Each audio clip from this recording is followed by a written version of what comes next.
نماز میں جب کھڑا ہوتا ہوں ذہن میں خیالات کی بوچھاڑ شروع ہو جاتی ہے، یکسانیت قائم نہیں رہتی۔ یہ سوالات اب لکھے کیا آپ نے؟ کیا ایسی نماز قابل قبول بھی ہوتی ہے؟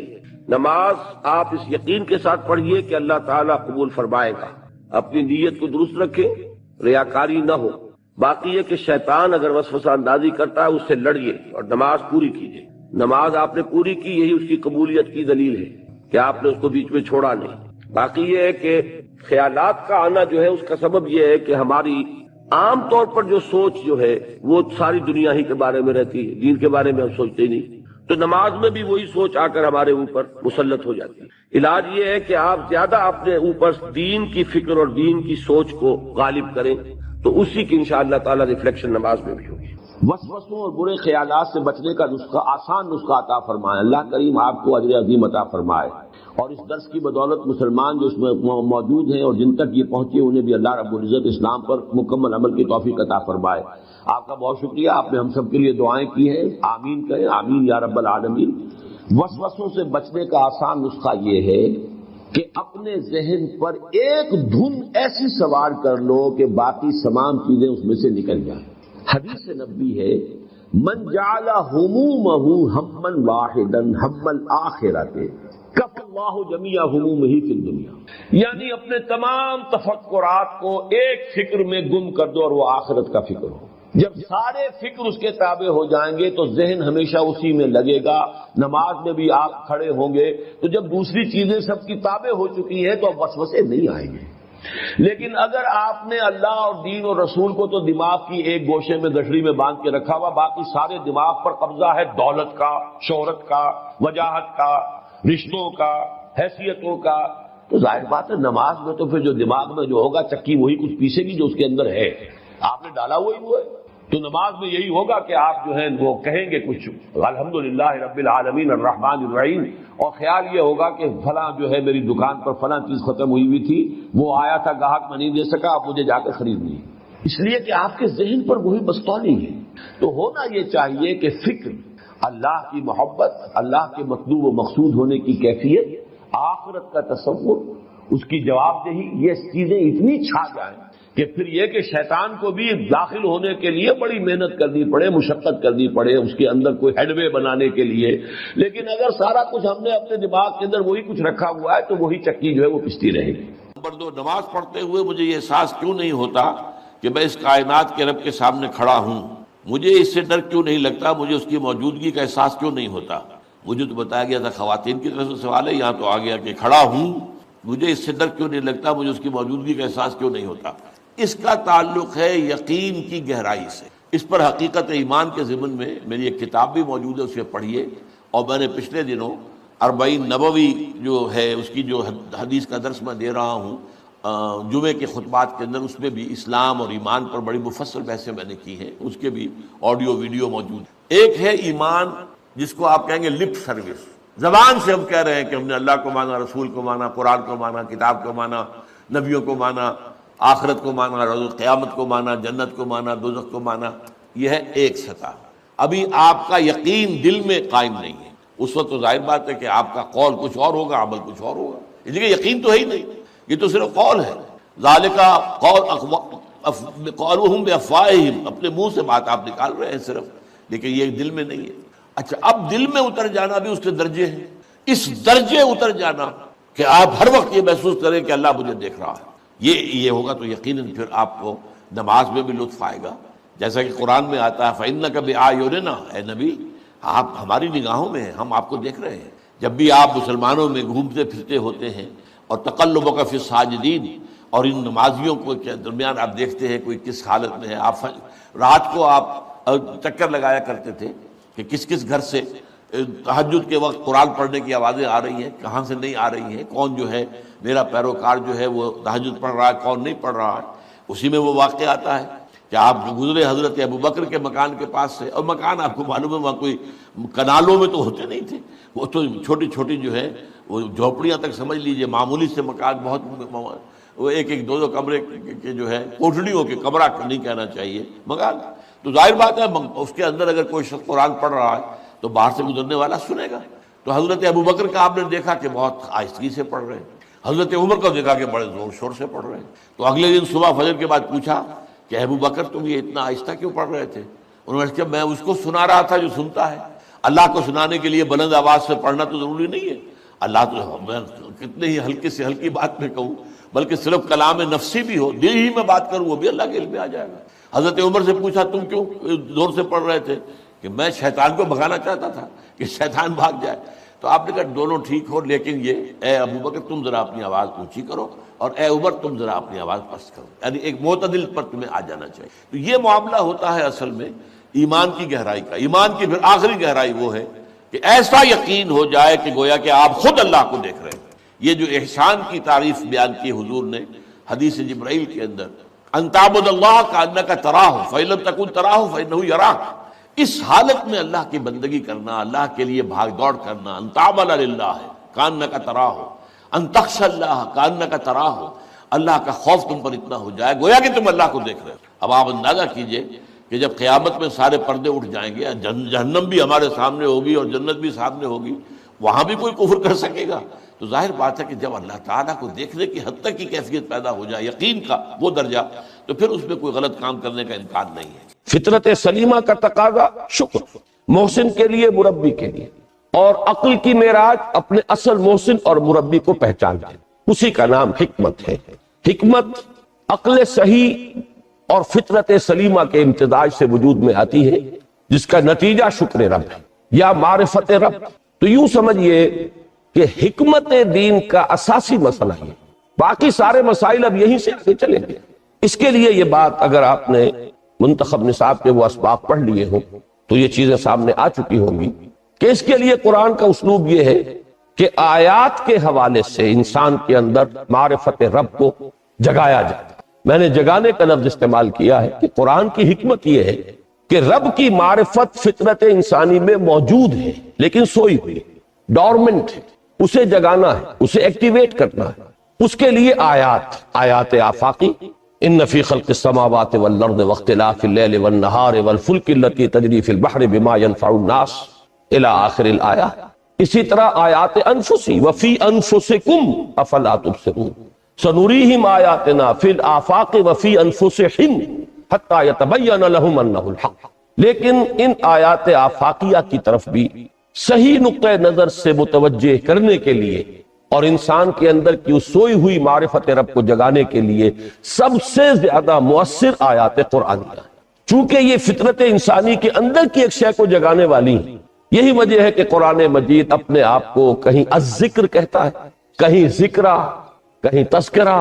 یہ تو یاد دہانی ہے، تمہارے اپنے اندر معرفت رب موجود تھی یا موجود ہے، لیکن یا تمہیں اس کا شعور نہ تھا، وہ تمہارے شعور کی سطح پر نہیں آئی تھی، یا یہ کہ آئی تھی لیکن پھر تم اسے بھول گئے، ذہول کے پردے پڑ گئے۔ جیسا کہ علامہ اقبال نے کہا کہ کافر کی یہ پہچان کے آفاق میں گم ہے، تم پھر گم ہو گئے۔ لہذا اس کو اجاگر کرنے کے لیے، تازہ کرنے کے لیے یہ آیات قرآنیہ، ان اندھیروں سے، گمشدگی کے اندھیروں سے نکالنے کے لیے، معرفت کی روشنی میں لانے کے لیے یہ آیات مبارکہ ہے۔ هو الذی ينزل على عبده آیات بینات لِيُخْرِجَكُم مِّنَ الظُّلُمَاتِ إِلَى النُّورِ، اندھیروں سے نکال کر روشنی میں لانے کے لیے اللہ نے اپنے بندے پر صلی اللہ علیہ وسلم یہ آیات بینات نازل کی۔ لیکن اب اس سے اگلا قدم ہے، اور اصل میں وہ ہے جو میری گفتگو کا موضوع ہے اس وقت۔ اس کے لیے یہ تمہید ضروری تھی کہ حکمت قرآن کا اور حکمت دین کا اولین، اہم ترین، سب سے اساسی، سب سے بنیادی مسئلہ ہے معرفت رب۔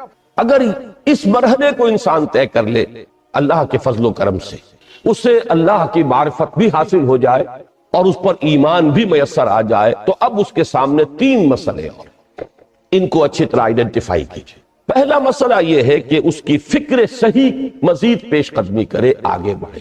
یہ تو اس کا سٹارٹنگ پوائنٹ تھا، رب کو پہچان لینا۔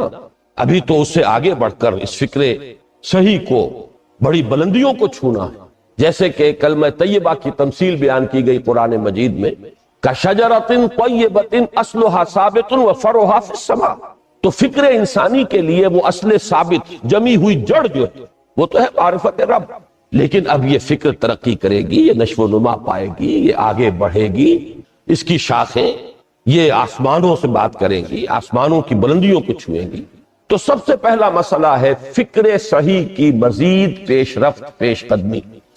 دوسرا مسئلہ انسان کا بہت بنیادی، عمل کی درستی، صحیح عمل۔ انسان اپنے نفس امارہ سے مغلوب ہو کر یا جذبات کی رو میں بہہ کر یا ماحول کے اثرات سے مرعوب ہو کر وہ کسی غلط رخ پر نہ پڑ جائے، تو اس کے عمل کو درست رکھنے کے لیے کوئی اسے سہارا درکار ہے۔ اور تیسری ضرورت اس کی، یہ میرے نزدیک اس دور میں سب سے زیادہ نگاہوں سے اوجھل ہو چکی ہے، یہاں تک کہ ہمارے بہت سے دینی حلقے بھی، خاص طور پر جو ریلیجس ایکٹیوسٹ شمار ہوتے ہیں، جو دین کی احیائی جد و جہد میں مصروف نظر آتے ہیں، تجدید دین، احیاء دین، غلبہ دین، اقامت دین، ان کی بھی ایک بہت بڑی محرومی ہے کہ وہ ایک تیسرے گوشے کو تقریباً نظر انداز کرتے ہیں، اور وہ ہے روحانی ترقی۔ اس لیے کہ انسان کی اصل عظمت کی بنیاد تو وہ روح ہے جو اس میں پھونکی گئی، وَنَفَخْتُ فِيهِ مِن رُوحِي، جس کا تعلق ذات باری تعالیٰ کے ساتھ ہے۔ کم سے کم یہ تو ہر شخص مانے گا، کوئی بڑے سے بڑا ریشنلسٹ اور روحانیت کا منکر شخص وہ بھی یہ تو ماننے پر مجبور ہے کہ اللہ تعالیٰ نے اس کی جو نسبت اپنی طرف فرمائی ہے روحی، اس میں در حقیقت انسانی روح کی عظمت اور اس کی شرافت، اس کی بلندی اور اس کی بزرگی کی طرف اشارہ ہے۔ بہرحال اس کی ترقی، فکر صحیح کی ترقی۔ نمبر 2، عمل کی درستی، اس میں افراط و تفریط نہ ہو، اس میں انسان نفس امارہ سے مغلوب ہو کر یا جذبات کی رو میں بہہ کر یا ماحول کے اثرات سے متاثر ہو کر کوئی غلط اور غیر متوازن راستہ اختیار نہ کر لے۔ اور نمبر 3، روحانی ترقی۔ اب ان میں سے پہلی چیز کو لیجئے، فکر صحیح کے مزید ارتقاء اور اس کی مزید پیش قدمی کے لیے قرآن حکیم نے بھی سورہ آل عمران کے آخری رکوع میں ذکر کو سب سے پہلے اور سب سے اہم عامل کی حیثیت سے شمار کیا۔ چنانچہ اس کی پہلی آیت جو ہے سورہ آل عمران کے آخری رکوع کی، اس میں تو وہی مضمون جو میں بیان کر چکا وہ آیا ہے، ان فی خلق السماوات والارض واختلاف اللیل والنہار لآیات لأولی الالباب، یقیناً آسمان اور زمین کی تخلیق میں اور دن اور رات کے الٹ پھیر میں نشانیاں ہیں ہوش مندوں کے لیے۔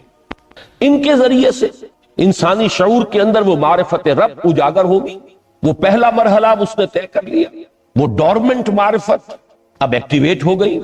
اب مزید فکر کا مرحلہ ہے جو اگلی آیت میں آیا ہے، الذین یذکرون اللہ قیاما وقعودا وعلی جنوبہم ویتفکرون فی خلق السماوات ربنا ما خلقت ھذا باطلا سبحانک فقنا عذاب النار۔ یعنی تفکر جو ہے، ویتفکرون فی خلق السماوات والارض، وہ تفکر کرتے ہیں، غور و فکر کرتے ہیں آسمان اور زمین کی تخلیق میں، لیکن اس تفکر کے ساتھ لازماً ذکر، اور ذکر مدام، ذکر بھی وہ کہ جو مستقل ہو، ہر حالت میں۔ الذین یذکرون اللہ قیاما وقعودا وعلی جنوبہم، وہ لوگ کہ جو اللہ کو یاد رکھتے ہیں، اللہ کا ذکر کرتے ہیں، کھڑے ہوئے بھی، بیٹھے ہوئے بھی، اور اپنے پہلوؤں کے بل یعنی لیٹے ہوئے بھی۔ اب ان تین کے سوا تو کوئی پوزیشن انسان کی نہیں ہے، اسی کا نام ہے دوام ذکر۔ اور اس کے ساتھ اگر وہ تفکر کرتے ہیں تو ان کا فکر اگلی منزل تک پہنچتا ہے۔ میں اس پر زیادہ بحث اس وقت نہیں کروں گا، اس وقت میں نے چونکہ وہ 3 باتیں بیان کی تھی، میں درجہ بدرجہ چاہتا ہوں کہ آگے بڑھوں اور ایک حد سے زیادہ کسی بھی مسئلے میں تجاوز نہ کریں۔ یہ جو بات سورہ آل عمران کی آخری رکوع کی اس دوسری آیت میں آئی ہے، اسی کو مولانا روم نے بیان کیا ہے بہت ہی سادہ لیکن بڑے پرمغز شعر میں، این قدر گفتیم باقی فکر کن، فکر اگر جامد بوت رو ذکر کن۔ اس قدر تو ہم نے تمہیں بتا دیا، سمجھا دیا، یہ بات تو آ گئی تمہارے عقل میں، اب جاؤ خود غور کرو، مزید آگے پیش قدمی کرو۔ این قدر گفتیم باقی فکر کن، فکر اگر جامد بوت رو ذکر کن، فکر میں جمود آ جائے، فکر سست پڑ جائے تو جاؤ پھر ذکر کرو۔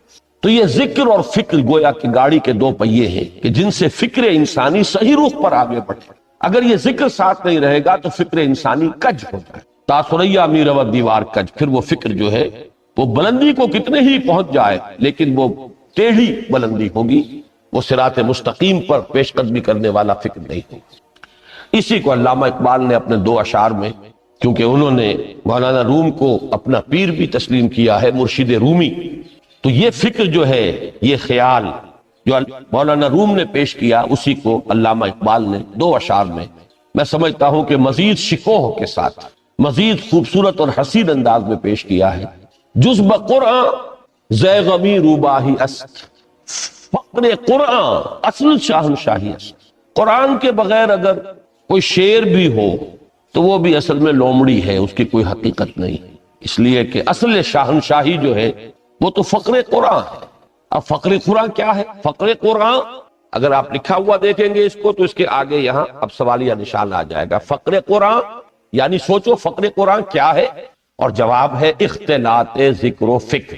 فقر قرآن امتزاج سے وجود میں آتا ہے کہ اس میں ذکر بھی ہو فکر بھی ہو. اور فکر را کامل نہ دیدم جس میں ذکر، میں نے فکر کو کبھی بھی اپنی منزل مقصود تک پہنچتا ہوا نہیں پایا جب تک کہ اس کے ساتھ ذکر نہ ہو. تو پہلی شے تھی فکر انسانی کی صحیح رخ پر مزید پیش قدمی اور پیش رفت، اور اس کے لیے لازم ہے ذکر و فکر کا امتزاج. دوسری چیز کو لیجئے عمل کی درستی. اس عمل کی درستی کے لیے اللہ تعالیٰ کے ساتھ ایک گہرے تعلق کی درستی. اس لیے کہ صبر کی بحث میں یہ مضامین شاید آپ کے سامنے آ گئے ہوں کہ صبر جہاں مصیبت پر صبر ہوتا ہے، تکلیف پر صبر ہوتا ہے، اللہ کے احکام پر جمنا یہ بھی صبر ہے، نفس کی خواہشات کی باغ کو تھام کر رکھنا، کھینچ کر رکھنا یہ بھی صبر ہے، اور استقامت کسی شے پر قائم رہنا یہ بھی صبر ہے. تو عمل صحیح پر استقامت کے لیے وَاصْبِرْ وَمَا صَبْرُكَ إِلَّا بِاللَّهِ، اس صبر کی سب سے اہم جو بنیاد ہے، اس کا جو سب سے بڑا ذریعہ ہے، اس کا جو سب سے بڑا سہارا ہے، وَمَا صَبْرُكَ إِلَّا بِاللَّهِ. اس کے لیے ضرورت ہے ایک گہرے تعلق کی کہ اللہ کے ساتھ ایک ایسا تعلق برقرار رہے جو نہ صرف گہرا ہو بلکہ دائم و قائم مسلسل. ذرا ذہول ہوگا تعلق مع اللہ میں، ذرا کمی آئے گی شیطان کا وار کاری ہو جائے. اسی کو حضور نے حدیث میں یوں تعبیر کیا ہے تمثیلاً کہ جو دل اللہ کی یاد سے غافل ہے اس پر، فارسی کا وہ مقولہ بھی ہے کہ خانہ خالی را دیو میں گیرت، گھر خالی رہے تو جنات اس پر دیو جو ہے آ کر قبضہ جما لیتے ہیں. تو خانہ قلب جو ہے اگر یاد خدا بندی سے خالی ہو گیا تو شیطان ابلیس لعین اپنی تھوتنی ٹکا دیتا ہے. یہ لفظ آتا ہے سور کے منہ کے لیے تھوتنی، جس طرح اس کا نکلا ہوا سا منہ ہوتا ہے آگے، تو یہ لفظ استعمال کیا گیا کہ وہ اپنی تھوتنی انسان کے دل پر جما کر اور پھوکے مارنی شروع کر دیتا ہے. تو شیطان کو موقع ہی تب ملتا ہے جب انسان کے تعلق مع اللہ کے اندر کمی، وہ خانہ بالکل خالی ہو گیا ہو یا اتنا ضعیف ہو گیا ہو کہ کل عدم ہو جائے، گویا کہ نہیں. تیسری چیز کی طرف آئیے، روحانی ترقی. روحانی ترقی کے لیے میں ایک اصطلاح کے سامنے لا رہا ہوں. اس سے مراد کیا ہے؟ روحانی ترقی کے لیے ہماری دینی اصطلاح ہے تقرب الی اللہ، اللہ سے قریب تر ہوتے چلے جانا. اس پر میرا ایک کتابچہ بھی ہے. تقرب الی اللہ کے 2 مدارج، 2 درجے، جو در حقیقت ایک حدیث نبوی علیہ الصلوۃ والسلام ہی پر مبنی ہے کہ حضور نے ایک درجہ قرار دیا ہے تقرب بالفرائض، فرائض کے ذریعے سے انسان اللہ کا قرب حاصل کرے. ایک ہے تقرب بالنوافل، نوافل کے ذریعے سے اللہ کا قرب حاصل کرے. ان میں کیا نسبت و تناسب ہے، اہمیت کے اعتبار سے کون بڑھ کر ہے، بلندی کے اعتبار سے کون بڑھ کر ہے، یہ تمام مسائل میں نے اپنی اس تقریر میں بیان کیے تھے جو اس کتابچے میں شائع ہوئی ہے. اس وقت میں اس کی تفصیل میں نہیں جا رہا، صرف یہ تذکرہ اس لیے کر رہا ہوں کہ جن کو بھی خواہش ہو جائے وہ اس کا مطالعہ کرے. ہماری اس وقت کی گفتگو سے وہ کتابچہ اس جگہ پر منسلک ہوگا. تو تقرب الی اللہ، یہ تقرب کوئی فزیکل فینومینن نہیں ہے، جسمانی یا مادی مسئلہ نہیں ہے. اللہ سے قرب یہ نہیں ہے کہ کوئی کروڑوں میل کا فاصلہ ہے، اب ہمیں وہ رسی پر چڑھنا ہے اوپر بڑی محنت اور مشقت سے. فصل تو ہے ہی نہیں، فاصلہ ہے ہی نہیں، بعد ہے ہی نہیں. نحن اقرب الیہ من حبل الورید، ہم تو انسان سے اس کی شہرگ سے بھی زیادہ قریب. ہوا معکم اینما کنتم، وہ تو تمہارے ساتھ ہی ہوتا ہے جہاں کہیں بھی تم ہو، بس صرف یہ کہ تمہاری توجہ نہیں ہوتی، تم اور چیزوں میں مشغول و مصروف رہتے ہو، تم ہماری طرف دھیان ہی نہیں دیتے، تم ہماری طرف متوجہ ہی نہیں ہوتے. ہم تو مائل بے کرم ہے کوئی سائل ہی نہیں، راہ دکھلائیں کسے رہنو منزل ہی نہیں۔ انسان جب متوجہ ہو جاتا ہے اور بڑھتا ہے، آگے پیش قدمی کرتا ہے روحانی اعتبار سے، تو یہ ہے در حقیقت تقرب اللہ، اور اسی کو ہم کہیں گے روحانی ترقی۔ اب ان تین چیزوں کو اگر آپ نے ذہن میں جما لیا، پھر میری بات کی ترتیب اس کو ذہن میں قائم کیجئے۔ ہم چلے کہاں سے کہ دین کے ساتھ اصل مناسبت فلسفے کی نہیں، حکمت کی۔ نمبر 2، حکمت قرآنی کا پہلا اور اہم ترین اور بنیادی مسئلہ معرفت رب کا حصول، اس کا نتیجہ شکر خدا، اس کا ذریعہ آیات آفاقی، آیات انفسی، اور سب سے بڑھ کر آیات قرآنیہ جو الذکر، جو تذکرہ ہے، جو ذکر ہے۔ لیکن اس پہلے مرحلے کو اگر کوئی انسان بفضل ہی تعالی، اللہ کے فضل و کرم سے طے کر لے، اب اس کے سامنے تین مسئلے، فکر کی مزید پیش رفت، مزید پیش قدمی صحیح رخ پر، اس کے لیے ذکر اور فکر دونوں کا امتزاج لازم۔ فقر قرآن اختلاط ذکر و فکر، الذین یذکرون اللہ قیاما وقعودا وعلی جنوبہم ویتفکرون فی خلق السماوات۔ دوسری شے عمل کا درست رہنا، نہ افراط و تفریط ہو، عدم توازن ہو، نہ انسان نفس سے مغلوب ہو جائے، نہ انسان جذبات کی رو میں اندھا ہو جائے، نہ انسان ماحول سے مروب ہو کر متاثر، صحیح رخ پر اس کا عمل۔ نمبر 3، روحانی ترقی، جو اصل حاصل ہے، جو اصل مقصود ہے۔ نمبر 2 چیز کے لیے تعلق مع اللہ ضروری، نمبر 3 کے لیے تقرب الی اللہ۔ اب غور کیجئے، ان تینوں چیزوں کا بڑا گہرا تعلق ہے نماز کے ساتھ، ان تینوں کے لیے ستون کی حیثیت نماز۔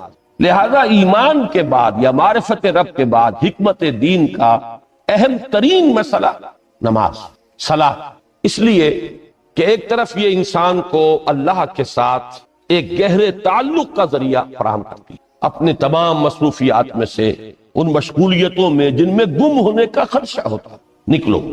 24 گھنٹے کے معمولات میں سے کم 5 مرتبہ تو لازماً نکلو، اور اپنے آپ کو ذرا، اپنے حواس کو بھی، اپنی باطنی کیفیات کو بھی ذرا تازہ کرو۔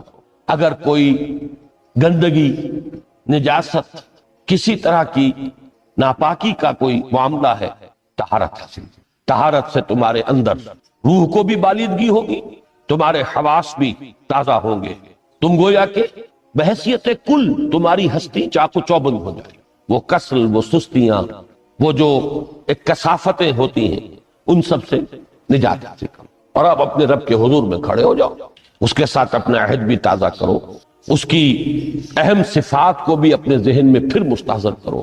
یہی وجہ ہے، دیکھیے میں نے جو آیات آپ کو شروع میں سنائی تھی، سورہ لقمان کی 2 آیتیں، پہلی آیت میں اس کا ترجمہ کر چکا، دوسری آیت وَلَقَدْ وَإِذْ قَالَ لُقْمَانُ لِابْنِهِ وَهُوَ يَعِظُهُ يَا بُنَيَّ لَا تُشْرِكْ بِاللَّهِ إِنَّ الشِّرْكَ لَظُلْمٌ عَظِيمٌ۔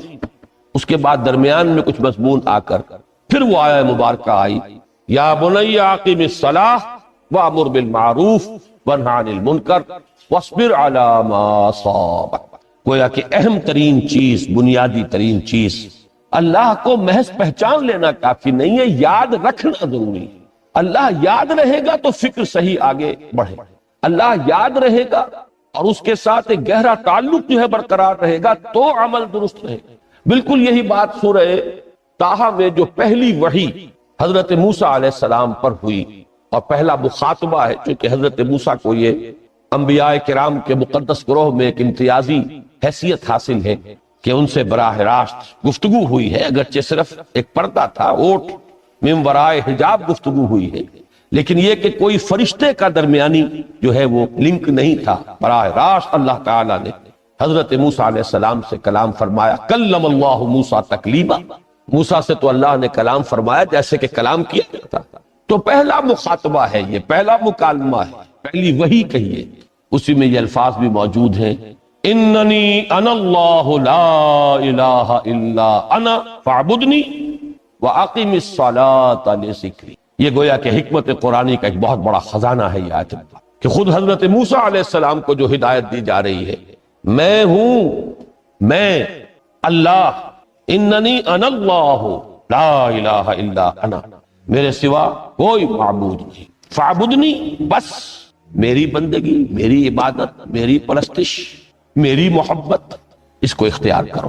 وَأَقِمِ الصَّلَاةَ لِذِكْرِي، اور نماز کو قائم رکھو میری یاد میں۔ بلکہ اسی سلسلہ کلام میں آگے چل کر سورہ طٰہٰ میں آتا ہے، کافی گفت و شنید کے بعد جب حضرت موسیٰ نے کچھ معذرت بھی کی، کچھ دعائیں بھی کی، اللہ نے ایک دعا قبول بھی کی کہ ان کے بھائی کو بھی شریک کر دیا، حضرت ہارون کو بھی۔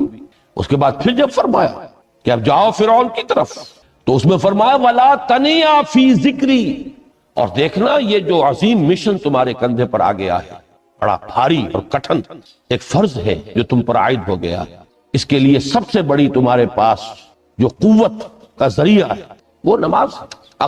فَلَا تَنِيَا عَنْ ذِكْرِي، میری یاد میں کبھی غفلت نہ کرنا، اس میں کبھی کوئی کمی نہ آنے دینا۔ جیسا کہ میں نے عرض کیا تھا کہ جیسے ہی وہ تعلق جو ہے کمزور پڑتا ہے یا منقطع ہو جائے معاذ اللہ، تو پھر انسان گویا کہ شیطان کے لیے ایک لقمہ تر بن جاتا۔ اب آپ غور کیجئے، تیسری شے تقرب الی اللہ، اس کے حوالے سے بھی جو فرائض اور نوافل کی بات ہے اس کو اس وقت ذہن سے نکال کر یہ سمجھیے کہ اس میں نماز کا کیا مقام ہے، اس لیے کہ نماز فرض بھی ہے، نماز نفل بھی ہے، وہ تو ان دونوں میں شریک ہو جائے گا۔ اب اس کو لفظ صلاۃ کے حوالے سے آپ ان دونوں چیزوں کو سمجھیں۔ صاد لام واو یا یہ چونکہ حروف علت ایک دوسرے سے بدلتے رہتے ہیں، یہ جو مادہ ہے اس کی جو خالص لغوی اصل ہے، جو خالص عربی زبان میں اس کا بنیادی مفہوم ہے، وہ آگ جلانا یا آگ تاپنا یا آگ سینکنا، حرارت حاصل۔ لہذا بار بار آتا ہے جہنم کے ذکر میں، اسلوہا، اب جلو اس میں، تاپو اس کو، یہ سینکے گی تمہیں۔ بلکہ تفتلون کا لفظ آیا ہے حضرت موسیٰ کے کلام میں، جب وہ گئے تھے کوہ طور پر، جب پہنچ گئے تو تھے آگ کی تلاش میں، لعلکم تفتلون، تو اپنے اہل خانہ سے یہی کہا تھا کہ مجھے کہیں وہ روشنی نظر آ رہی ہے، غالباً کوئی وہاں سے آگ مل سکے گی، ورنہ یہ کہ کوئی رہنمائی کو رستہ مجھے مل سکے گا، میں وہ آگ لے آؤں گا، کوئی چنگاری وہاں سے لے آؤں، لعلکم تفتلون، تاکہ تم، اب یہ اصطلاح در حقیقت باب افتعال ہے، اور یہ تے یہاں پر توئے کی شکل اختیار کر گئی، تا نے توبن کی صورت اختیار کی سواد کی وجہ سے۔ بہرحال اس کا سب سے بنیادی مفہوم جو ہے وہ ہے تاپنا، سکائی حاصل کرنا، حرارت۔ اس کے حوالے سے سمجھ لیجئے کہ سب سے بنیادی تعلق اس کا جو ہے وہ روح کے ساتھ۔ روح میں محبت خداوندی کی آگ اگر ٹھنڈی پڑ گئی، اگر محبت خداوندی کی حرارت میں کمی ہو گئی، تو اس کو اثر نو، جس کو کہ میں آج سوچ رہا تھا تو ایک لفظ ذہن میں آیا کہ جیسے بیٹری اس کو ریچارج کیا جاتا تھا، اسی طریقے سے روح کے اندر محبت خداوندی کی اس حرارت کو اثر نو تازہ کرنا، یہ ہے در حقیقت نماز کا اصل مقصد۔ اس لیے کہ اس لفظ کا بنیادی مفہوم، اصل لغوی مفہوم تو یہ، اگرچہ اس کا سب سے زیادہ کثرت سے جو استعمال ہوتا ہے، اور لفظ صلاۃ جس سے در حقیقت جس تصور پر مبنی ہے وہ ہے اقدام، کسی کی طرف متوجہ ہونا، اور پھر دعا۔ صلاۃ کا سب سے قریبی مفہوم لفظی جب بیان کیا جائے گا، اس سے مراد، اس کے معنی، تو دعا اس میں اہم ترین، کسی کی طرف توجہ کرنا، مناجات کرنا، گفتگو کرنا، مخاطبہ، مکالمہ، دعا، یہ در حقیقت صلاۃ کا سب سے بڑا اصطلاحی مفہوم ہے۔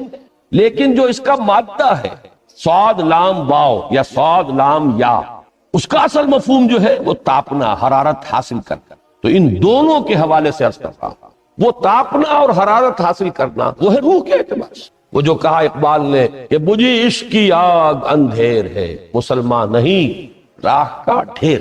یہ عشق کی آگ جب بجھ جاتی ہے، در حقیقت یہی تو انسان کی روحانی موت ہے۔ جب یہ نہ رہے تو چاہے منطق میں بہت انسان ماہر ہو، مجھے اقبال کا ایک شعر یاد آیا ہے، تقابل کرتے ہوئے ایک انسان محکوم اور ایک انسان حر، آزاد انسان، ان کی نفسیات میں جو بنیادی فرق علامہ اقبال نے مختلف مواقع پر بیان کیے ہیں۔ محکوم ہے بیگانہ اخلاص و مروت، ہر چند کے منطق کی دلیلوں میں ہے چالاک۔ تو منطق کی دلیلوں میں انسان چالاک ہو جائے اور وہ لغت ہائے حجازی کا وہ ایک خزانہ بن جائے، اسے تمام الفاظ کے معنی یاد ہو، وہ بڑے مسائل فقہ کے اسے ازبر ہو، جزیات، بے انتہا جزیات جو ہیں وہ مستحضر ہو، فلسفے کے بڑے بڑے مسئلے اس نے حل کر لیے ہیں، لیکن اگر روح میں وہ اللہ کی محبت کی آگ نہیں ہے، وہ تپش نہیں، بجھی عشق کی آگ اندھیر ہے، مسلمان نہیں راہ کا ڈھیر۔ اسی کے حوالے سے آج مجھے یاد آیا تھا کہ وہ جو بڑی سادہ سی ایک نظم ہے، اللہ تعالیٰ سے دعا یا رب دل مسلم کو وہ زندہ تمنا دے، اس میں بھی جو الفاظ آئے ہیں جو روح کو گرما دے اور قلب کو تڑپا، یہ ہے اصل جو مقصود ہے نماز۔ اور یہی وہ چیز ہے جیسا کہ میں نے عرض کیا تھا کہ نگاہوں سے اوجھل، یہ پہلو سامنے ہے ہی نہیں، دوسرا پہلو سامنے ہے اور وہ بھی میرے نزدیک بہت اہم ہے، بہت بنیادی ہے، اس میں کوئی شک نہیں، لیکن یہ ہے بلند ترین منزل کہ تقرب الی اللہ۔ اس کے لیے در حقیقت یہ کس لیے درکار ہے؟ روح کے اندر عشق کی حرارت اور گرمی تازہ۔ بسا اوقات یہ اندر دب جاتی ہے، جیسے انگارہ ہوتا ہے آگ کا، اس کے اوپر خاک اور راکھ آ جاتی ہے، اندر کچھ ہوتی ہے۔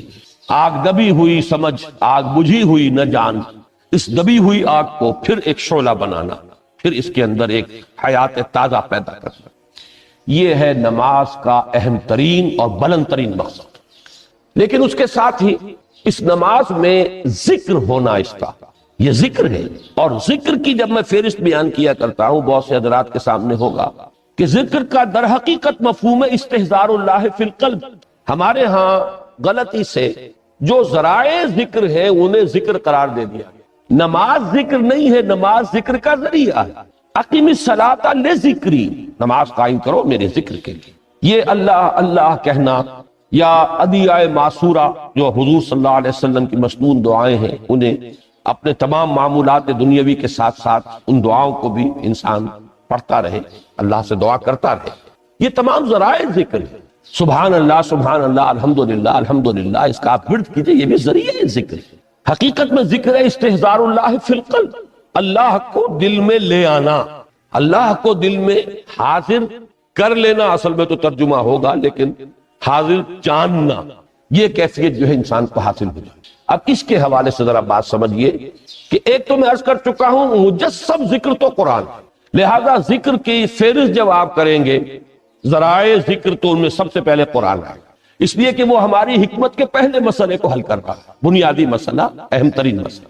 دوسرے نمبر پر ذکر جو ہے، اب اس کے لیے کچھ اصطلاحات جو میرے مختلف دروس میں شاید آپ کے سامنے بعد میں آئیں یا پہلی آ چکی ہوں، ان کے حوالے سے میری بات سمجھیں۔ ایک ذکر غیابی ہے، تھرڈ پرسن میں، صیغہ غائب میں اللہ کی یاد، اللہ اکبر اللہ اکبر اللہ اکبر۔ ابھی اللہ اکبر جو ہے یہ جملہ ہے اسمیہ خبریہ ہے، ایک حقیقت کی تکرار آپ کر رہے ہیں، اللہ سب سے بڑا ہے، اللہ سب سے بڑا ہے، سبحان اللہ سبحان اللہ سبحان اللہ۔ یہ در حقیقت ذکر غیابی ہے کہ آپ اس میں مخاطب نہیں ہے اللہ سے، ایک ذکر خطابی کہیں یا ذکر حضوری کہیں جس میں مکالمہ، جس میں گفتگو ہوتی ہے۔ تو نماز در حقیقت ذکر حضوری اور ذکر خطابی کی بلند ترین شکل، اس لیے میں نے عرض کیا تھا کہ نماز کے لفظ یا صلاۃ کے لفظ، یہ اصطلاحی معنی جو اکثر و بیشتر کیے جاتے ہیں وہ ہے دعا، اور دعا میں ہوتا کیا ہے؟ مکالمہ ہے، مخاطب، اے اللہ، اے میرے رب، اے پروردگار۔ پھر یہ کہ اس میں اقدام اور کسی کی طرف متوجہ ہونا، یہی وجہ ہے کہ افتتاح صلاۃ، نماز کو شروع کرنے کے لیے ایک تو وہ الفاظ جو قرآن مجید میں آئے ہیں، انی وجہت وجہی للذی فطر السماوات والارض حنیفا وما انا من المشرکین، یہ ہے توجہ کا ارتکاز، بشرطے کہ یہ صرف الفاظ ہی نہ نکل رہے ہوں، واقعتاً یہ تعبیر ہو اس وقت کی انسان کی نفسیاتی کیفیت کی، کہ شعوری طور پر وہ فیصلہ کرتا ہے کہ اب میں منقطع ہو رہا ہوں، ہر چہار طرف سے اپنی توجہ کو ہٹا کر، ہر مسئلے سے اپنے آپ کو خالی ذہن کر کے، یعنی ظاہری اور باطنی دونوں اعتبار سے میں اپنی توجہ کا ارتکاز کر رہا ہوں اس ذات کی طرف جس نے آسمانوں اور زمین کو پیدا کیا، اور بالکل یکسو ہو کر کرتا، انی وجہت وجہی للذی فطر السماوات والارض حنیفا وما انا من المشرکین۔ اور دوسری وہ جو دعا جس سے ہم افتتاح کرتے ہیں اپنی نماز کا، دیکھیں اس میں خطاب کا کس قدر اہتمام، وہاں سبحان اللہ نہیں ہے، سبحانک اللہم، پاک ہے تو اے رب ہمارے، وبحمدک وتبارک اسمک وتعالی جدک۔ ہم غور کر رہے ہیں، یہ ہے تخاطب، براہ راست مخاطب ہونا۔ یہ گویا کہ لب لباب میں آپ کے سامنے عرض کر رہا ہوں علامہ اقبال کے خطبے کا، دی میننگ آف پریئر ان اسلام۔ خطبات جو ہیں ان کے مشہور، ان میں غالباً یہ تیسرا یا چوتھا لیکچر ہے کہ اس میں تصور یہ دیا گیا ہے کہ دو ہی انائیں ہیں، ایک انائے کبیر اننی انا اللہ لا الہ الا انا، یہ وہ انائے کبیر ہے، انائے مطلق ہے، میں، بہت بڑی میں، جس کو کہ علامہ اقبال نے کہا دی بگ آئی ایم۔ یہ بگ آئی ایم جو ہے وہ سورہ طٰہٰ کی اس آیت میں ہے، اور میرے علم کی حد تک کوئی اور مقام نہیں ہے جس میں اس قدر جلال اللہ نے اس طور سے اپنی انانیت کبریٰ اور انانیت مطلقہ کا اظہار اس بلند آہنگ کے ساتھ کیا ہو، اننی انا اللہ لا الہ الا انا۔ وہ انائے کبیر اور یہ انائے صغیر، یہ انائے محدود، یہ چھوٹی سی ایک انا ہے، میں، یہ میں ہوں۔ آپ جب کہتے ہیں میں، بڑی محدود سی ایک انا، دی فائنائٹ ایگو، انائے محدود اور انفائنائٹ ایگو۔ اور صلاۃ اصل میں کیا ہے؟ اس چھوٹی انا کا بڑی انا کے سامنے آ کر، روبرو ہو کر، وہ جو کبھی ٹیلی ویژن کا ایک پروگرام ہوا کرتا تھا، روبرو ہو کر خطاب۔ ایک ہے وہ صیغہ غائب میں تکرار، سبحان اللہ، سبحان، وہ بھی بہت اہم ہے، اس کا اپنی جگہ پر فائدہ ہے، لیکن ہر شے کے درجے ہیں۔ اگر حفظ مراتب نہ کنی زندگی، اگر آپ ان کے درجوں کا علیحدہ علیحدہ لحاظ نہیں کریں گے تو غلط رخ پر پڑ جائے گا۔ تو یہ جو دو ذکر خطابی یا ذکر حضوری، نماز اصل میں اس کی بلند ترین شکل۔ یہی وجہ ہے کہ سبحانک اللہم وبحمدک وتبارک اسمک وتعالی جدک ولا الہ غیرک، اس کا کی جس قدر تکرار یہاں پر ہے، آپ نے غور کیا، اس میں خطاب ہے، یا پھر یہ کہ یہ کا کی اس طرح کی تکرار آپ کو دعائے قنوت میں ملے گی۔ اللہم انا نستعینک ونستغفرک ونؤمن بک ونتوکل علیک ونثنی علیک الخیر ونشکرک ولا نکفرک۔ اب یہ جو ہے یہ در حقیقت خطاب کا اندازہ ہے کہ براہ راست گفتگو ہو رہی ہے۔ تو سب سے پہلی بات تو یہ ہوئی کہ ذکر کی ایک شکل ہے ذکر غیابی، دوسری ذکر حضوری، اور ذکر حضوری یا ذکر خطابی کی بلند ترین منزل، بلند ترین اس کا ذریعہ نماز۔ اس کو ایک پہلو سے اور سمجھ لیجئے، سورہ فاتحہ جب پھر ہم پڑھتے ہیں جسے الصلاۃ کہا گیا ہے، جو لب لباب ہے، خلاصہ ہے، اس میں پھر تدریجاً غیاب سے حضور کی طرف پیش قدمی ہوتی ہے۔ الحمدللہ رب العالمین الرحمن الرحیم مالک یوم الدین، یہ ذکر غیابی ہے، اس میں ابھی خطاب نہیں آیا، یہ وہی جملہ اسمیہ ہے۔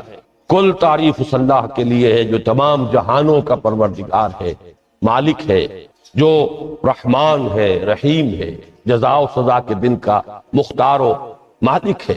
اب یہ غیاب سے حضور کی طرف، ایاک نعبد و ایاک نستعین اہدنا الصراط، یہ ہے وہ۔ اب پہلے ایک معاہدہ ہے، ایک اقرار ہے، اعتراف ہے، وعدہ ہے، اور پھر دعا ہے، استدعا۔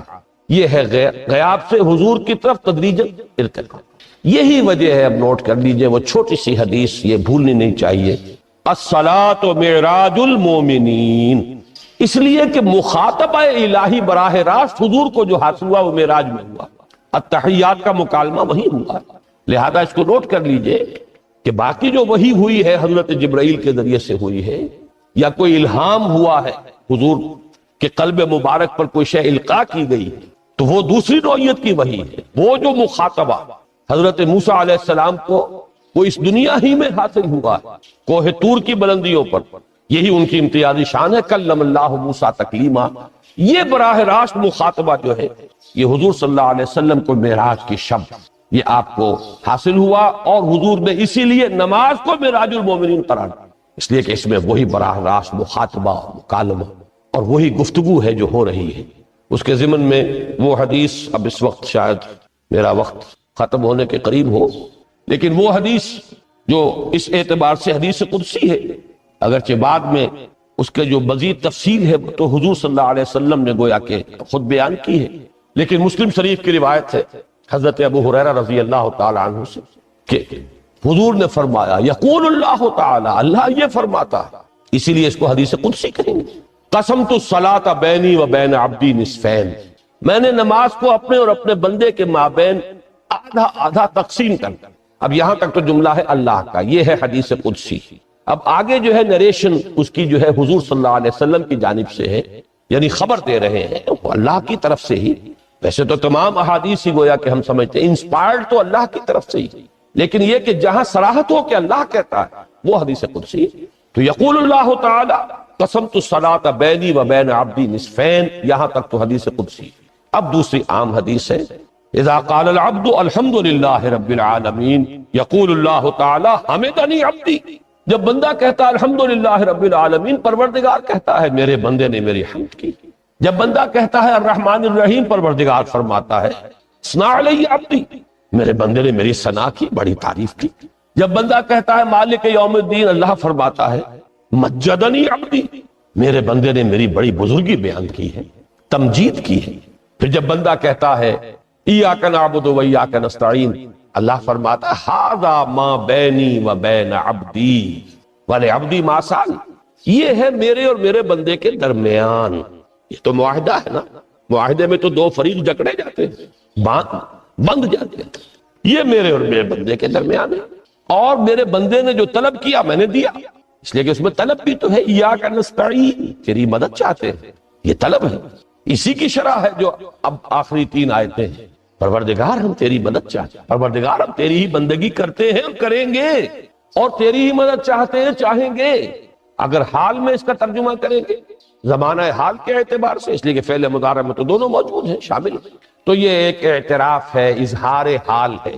اللہ کرے کہ وہ واقعتاً صحیح اظہار حال ہو، ہم واقعی اللہ کی بندگی کرتے ہوئے یہ کہیں کہ ایاک نعبد، ورنہ اگر ہماری اصل صورتحال سے وہ مطابقت نہ رکھتا ہو تو پھر تو ایک طرح کا جھوٹ ہو جائے گا، غلط بیانی ہو جائے گی۔ ایاک نعبد، تیری ہی بندگی کرتے ہیں، اور مستقبل میں کیجئے، کریں گے، یہ ہے عہد۔ تیری ہی مدد چاہتے ہیں، تجھی سے مدد طلب کرتے ہیں، تجھی سے مدد چاہتے رہیں گے۔ اس کے لیے فرمایا وَلِعَبْدِ مَا سَأَلَ، اور پھر اس کے بعد وہ استدعاء ہے، اهدنا الصراط المستقیم صراط الذین انعمت علیہم غیر المغضوب علیہم ولا الضالین۔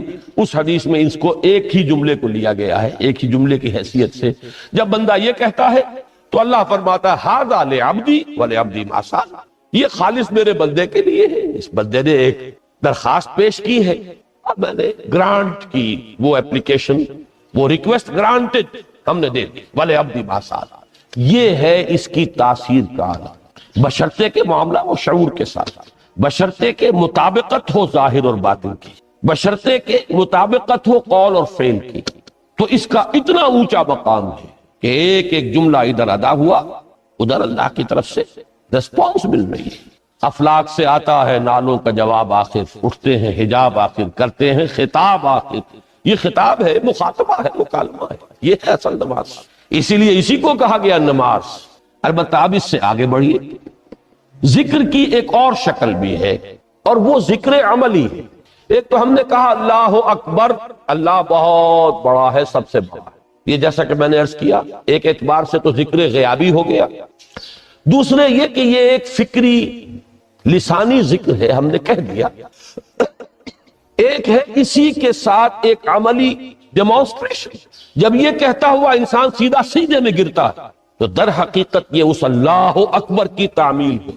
لہذا نماز میں جہاں ذکر غیابی بھی ہے، سورہ فاتحہ کی پہلی 3 آیات، جہاں الذکر کا حصہ بھی ہے، کچھ نہ کچھ قرآن آپ پڑھیں گے اس میں، پھر یہ کہ ذکر حضوری اور ذکر خطابی بھی ہے کہ آپ نے اللہ سے عہد و پیمان کیا، قول و قرار کیا، استدعا کی۔ اس کے ساتھ ہی ذکر عملی بھی ہے کہ جھکنا، اللہ کی تعظیم، تعظیم میں انسان جھکتا ہے۔ آپ اپنے کسی بزرگ سے جب ملاقات کرتے ہیں تو جھک کر سلام، تھوڑا سا جھکنا، زیادہ جھکنے کی تو اجازت نہیں ہے، لیکن یہ کہ تھوڑا سا خط آتا ہے، یہ بھی طبیعت کی بات ہے۔ میں سمجھتا ہوں فطرت میں جیسے شکر ہے ویسے ہی اس قدر تعظیم تو فطرت انسانی میں موجود ہے۔ آپ استاد کے سامنے آئیں گے تھوڑا سا خم کھائیں، آپ اپنے کسی بڑے بزرگ رشتہ دار کے سے ملیں گے تو تھوڑا سا خم لا محالہ ہو رہا ہے۔ یہ در حقیقت اس آپ کے فکر کی ایک عملی تعبیر، اس کا عملی مظہر ہے کہ آپ نے اس ہستی کی تعظیم کی ہے، اس کی عظمت کا اقرار اور اعتراف کیا ہے۔ یہی تعظیم ہے اللہ تعالیٰ کی کہ جس میں پہلا درجہ ہے رکوع، جھکے آپ، اللہ اکبر کہہ کر جھکے، اور اس کے بعد پھر اس کا جو آخری درجہ ہو سکتا ہے وہ سجدہ ہے، جس میں کہ انسان نے جب اپنی پیشانی زمین پر ٹکا دی تو گویا کہ اس نے اپنی انانیت سے، اگر یہ شعور کے ساتھ ہوا ہو تب میں بات کہہ رہا ہوں، تو گویا کہ اس نے اپنی انانیت سے کامل دستبرداری اختیار کر کے اور اپنے آپ کو اپنے رب کے قدموں میں ڈال دیا۔ یہی وجہ ہے کہ حضور نے اس کو تعبیر فرمایا ہے کہ جب سجدہ کرو تو یوں محسوس کرو کہ تم نے اپنا سر اپنے رب کے قدموں میں رکھ دیا. یہ کیفیت ہونی چاہیے. اور چونکہ میں نے ابھی عرض کیا کہ یہ در حقیقت انسان کی انانیت، میں، میری مرضی، میری خواہش، میری پسند، میری عقل، میری منطق، میرا چوائس، میرا اختیار، یہ سب چیزیں ہی تو در حقیقت جو ہمارے اندر ایک مضمر ہے شیطنت، اس شیطنت کا مظہر یہی تو ہے. جب اس کو انسان اپنے ہاتھوں اپنے رب کے قدموں میں رکھ دیتا ہے تو در حقیقت اسی لیے اس کو تعبیر کیا گیا کہ اقرب ما یکون العبد الی ربہ فی السجود، بندہ اپنے رب سے قریب ترین جو ہوتا ہے وہ سجدے میں، بشرطے کہ وہ سجدہ واقعی سجدہ. اس میں حقیقت یہ ہے کہ اقبال کا وہ شعر بڑی صحیح تعبیر ہے، وہ سجدہ روح زمین جس سے کانپ جاتی تھی. یہ ہے اصل میں تعبیر، اسی کو آج ترستے ہیں ممبر و محراب. سجدوں پر سجدے اور رکعتوں کے ڈھیر لگ گئے ہوں، اور 17 رکعتیں پوری نماز عشاء کی انسان نے ادا کی ہوں گن گن کر، اور 17 رکعتوں میں آپ کو معلوم ہے 34 تو سجدے ہو ہی گئے. تو سجدوں پر سجدے اور رکعتوں کے ڈھیر، لیکن یہ کہ اگر وہ کیفیت آپ کی صحیح عکاسی نہیں کر رہی ہے آپ کے ذہن کی، آپ کی نفسیاتی کیفیت کی، آپ کی قلبی کیفیت کی، آپ کے شعور کی، تو پھر ٹھیک ہے، ثواب تو ملے گا اس نماز سے بھی، اس لیے کہ ثواب کا نہ ملنا تو ظلم ہوگا. سوائے ایک بات کہ اس میں اگر کوئی ریاکاری ہے، دوسروں کو دکھانے کے لیے نماز پڑھی گئی ہے، تو ریاکاری تو زیرو کے مانند ہے کہ اس سے جو شے ضرب کھاتی ہے زیرو ہو جاتی ہے. 1 کروڑ کی تعداد عدد کو آپ زیرو سے ضرب دے زیرو ہو گیا. تو ریاکاری تو زیرو کر دینے والی شے، بلکہ زیرو ہی نہیں کرتی، وہ شرک تک پہنچاتی. من صلی یرائی فقد اشرکا ومن صام یرائی فقد اشرکا ومن تصدق یرائی فقد اشرکا. جس نے دکھانے کے لیے نماز پڑھی اس نے شرک کیا، جس نے دکھانے کے لیے روزہ رکھا اس نے شرک کیا، جس نے دکھانے کے لیے صدقہ خیرات کیا اس نے شرک کیا. لیکن یہ کہ اگر یہ بات نہیں ہے، اگر ریاکاری نہیں ہے، کوئی بدنیتی نہیں ہے، تو ایک شخص نے وقت نکالا ہے، اسی وقت میں وہ اپنا کوئی اور کام کر سکتا تھا، کوئی 2-4 پیسے کما سکتا تھا، کوئی اور دھندا دنیا کا جو ہے کرتا. لہذا اگر وہ نہیں ہے، ریا نہیں ہے، تب اس کا اجر تو لازم ہے. اس نے کچھ نہ کچھ ڈیووٹ کیا ہے، کچھ نہ کچھ سیکریفائس کیا ہے، کچھ نہ کچھ قربانی دی ہے. لیکن یہ کہ پھر وہ نماز یہ نہیں ہے، وہ سجدہ روح زمین جس سے کانپ جاتی تھی اسی کو آج ترستے ہیں ممبر و محراب. وہ سجدہ واقعتاً انسان اشرف المخلوقات وہ جب اپنے اس گہرے شعور اور احساس کے ساتھ سر بسجود ہوتا تو یہ ہے اقرب ما یکون العبد الی اللہ فی السجود، قریب ترین جو بندہ ہوتا ہے اللہ سے وہ سجدے کی حالت میں. یہ میں نے 3 چیزوں کے حوالے سے اب آپ کے سامنے باتیں رکھی ہیں کہ پہلی منزل معرفت رب کا حصول، اللہ پر ایمان اور شکر خداوندی، اس کی لذت کا حاصل ہو جائے. اس کے بعد اب 3 ضرورتیں ہیں. فکر صحیح کی مزید پیش قدمی صحیح رخ پر، اس کے لیے جہاں فکر درکار ہے وہاں ذکر بھی درکار، اور اس ذکر کی جامع ترین صورت نماز. نمبر 2 انسان کے عمل کے درست رہنا، اس لیے کہ ذرا سا جو قرآن مجید میں سورہ اعراف میں نقشہ کھینچا گیا ہے ایک شخص کا، اس کا نام تو وہاں نہیں ہے، بلعام بن باعورہ، ویسے تورات میں اس کا ذکر ہے اور اس نام کے ساتھ ہے. بہت بڑا عالم تھا، بہت بڑا فاضل. قرآن کے الفاظ ہیں ہم نے اسے اپنی آیات عطا کی تھی، آتیناہ آیاتنا، اور ہم چاہتے تو اسے ابھی اور ترفع اور بلندی عطا کرتے. وَلَوْ شِئْنَا لَرَفَعْنَاهُ بِهَا وَلَكِنَّهُ أَخْلَدَ إِلَى الْأَرْضِ، لیکن وہ تو زمین ہی کی طرف دھنستا چلا گیا اور کوئی ایک لغزش انسان کے لیے سارے کیے دھرے پر پانی پھر ذرا سا عدم توازن اس کے رخ کو ٹیڑھا کر دے گا. اور جب ایک دفعہ ٹیڑھ ہو گئی تو شروع میں تو زاویہ جو ہے چاہے وہ 10 درجے کا ہی ہو، لیکن جیسے جیسے عمل کی وہ پیش قدمی ہوگی فاصلہ بڑھتا چلا جائے، انحراف شدید سے شدید تر ہوتا چلا جائے. اب اس عمل کی درستی کے لیے بھی لازم ہے تعلق مع اللہ. اس تعلق مع اللہ کا بھی سب سے بڑا ذریعہ نماز. تیسری چیز روحانی بالیدگی، روحانی ترقی، تقرب الی اللہ. اس کے لیے اس اعتبار سے بھی کہ توجہ الی اللہ، ارتکاز توجہ اللہ کی طرف. انی وجہت وجہی للذی فطر السماوات والارض حنیفا وما انا من المشرکین. اور اس اعتبار سے بھی کہ اسی کے ذریعے سے وہ عشق کی بجھتی ہوئی چنگاری کو پھر بھڑکایا جا سکتا ہے. جو خاک میں دب گئی ہو اللہ کی محبت کی وہ حرارت جو ہے، اگر اس میں کچھ کمی آ گئی ہے تو اس کو جھاڑ کر، راکھ کو ہٹا کر اثر نو ایک حرارت پیدا کرنا. یہی وجہ ہے کہ نماز، صلاۃ جس مادے سے ماخوذ ہے اس کا بنیادی مفہوم یہی ہے، تاپنا، حرارت حاصل کرنا، آگ جلانا، آگ روشن کرنا۔ تو فلسفہ دین جس کے لیے صحیح لفظ ہے حکمت دین، اس کے اعتبار سے تو میری یہ گفتگو ہے۔ باقی یہ کہ نظام دین میں 3 اعتبارات سے پھر نماز کی اہمیت ہے۔ نظام دین میں سب سے پہلے انفرادی سیرت کی تعمیر، ثانیاً معاشرے کی تنظیم، پھر اس کے علاوہ جو 2 عنوانات کل کے لیے طے کیے گئے ہیں، جو خادمان دین ہوں، طالبان قرآن ہوں، ان کو کس کس اعتبار سے اس نماز سے مدد ملتی ہے۔